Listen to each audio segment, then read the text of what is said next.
tuting. Bugun sizlar bilan yangi ochilgan gazetsa Dom Hotelni devonacha qilib obzor qilamiz. Qani ketdim. Aniq pul berasizmi? Na. Pul beraman. Marhamat. Bu bizning kirish qismimiz. Kirgandan devonacha manzarada, xotirjam shinamgina sharoitlarda dam olsiz bular. Ichkarilarni o'zi bir sana beraman. Aniq pul berasizmi? Beraman dedim-ku.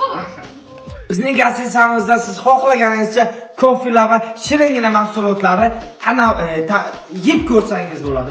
Bizning xonalarimiz 1 kishilik, 2 kishilik, 3 kishilik, 4 kishilik, 5 kishilik, 6 kishilik, 7 kishilik, 8 kishilik, 9 kishilik va 10 kishilik xotirjam dam oladigan shinamgina xonalarimiz. Qani kelib ko'rib chiqamiz.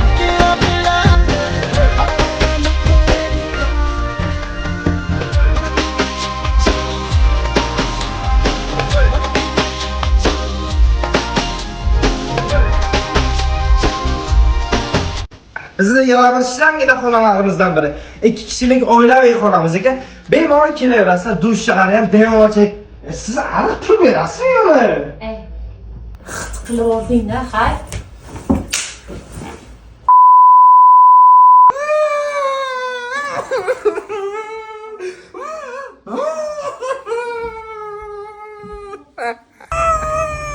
Qarochi narxlari 1 kishiga 100 ming so'mdan ekan. Odam boshi 100 ming so'mdan juda ham arzongina, qulaygina, shinamgina sharoitda. Bunaqa narx yo'q adashmasam. Bizning manzil Samarqandda Karimbek restorani yonginasida Dom Hotel. Pastda nomerlarni qoldiramiz. Bemalol murojaat qilsangiz bo'ladi. 24 ga 7 desak ham bo'ladi. Qani ketdi!